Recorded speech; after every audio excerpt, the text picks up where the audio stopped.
ليلى زانا ليست شخصا، وإهانتها لم تكن شخصية. ازدراء واستخفاف بحق الشعب الكردي، لم يكن اعتداء عابرا، كما لم يكن إثارة جماهيرية أبدا.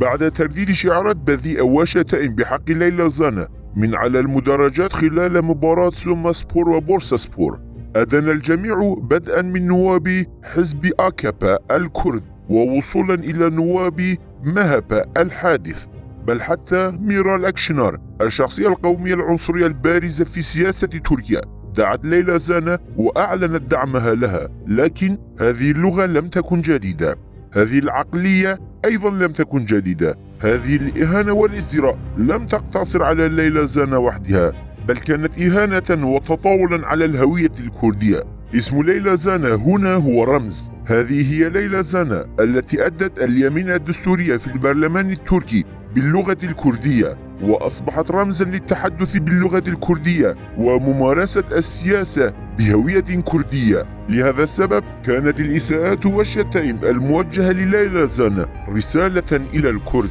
هذه العقلية ليست عقلية مجموعة من جماهير نادي كرة قدم أو جماعة سياسية داخل حزب معارض لعملية السلام، بل هذه هي الذهنية التي تمارسها الجمهورية التركية ضد الكرد طيلة 100 عام الماضية. واليوم يدين ساسة الأتراك الإساءة إلى ليلى زانا، ولولا عملية السلام الجارية في تركيا لم يكن ليسمع صوتهم قط ولا ساد الصمت، لأنهم لم ينددوا قط بمقتل الكرد ودمارهم.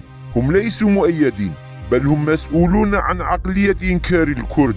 وللأسف تحاول بعض الأحزاب والأطراف الكردية تهدئة الوضع حرصا على عملية السلام على غرار الساسة الأتراك الذين لا يكشفون حقيقة الحدث.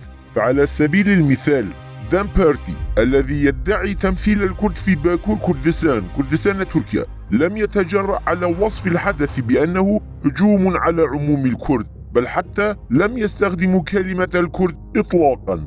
على شاكلته أصدرت الحركة النسوية في حزب العمال الكردستاني كجبة بيانا صورت فيه الإساءة وكأنها موجهة ضد المرأة مستنكرة الحدث، كما أصدرت باقي الحركات النسوية التابعة لها بيانات استنكار مماثلة في محاولة وسعي منها لوصف الحدث بأنها قضية فيمينيزم.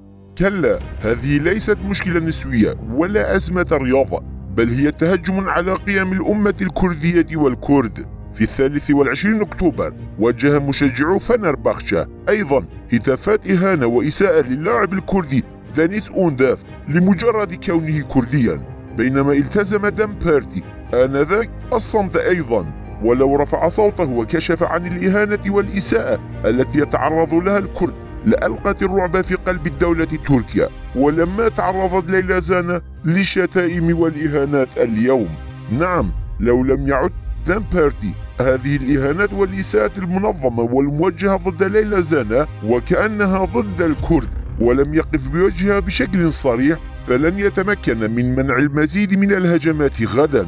وأما بحجة وتبرير حماية العملية من الانهيار، فلا يجوز لنا غض الطرف عن هذه الهجمات. لذا يجب فضح هذا العداء ضد الكرد، وبلا شك يجب اتخاذ الإجراءات القانونية اللازمة. كما يجب على الكرد تقديم شكوى إلى الفيفا لمعاقبتهم على هذه التصريحات العنصرية والمعادية للكرد، بل يجب مقاطعة منتجات شركة أولودال التي ترعاها بورساسبور.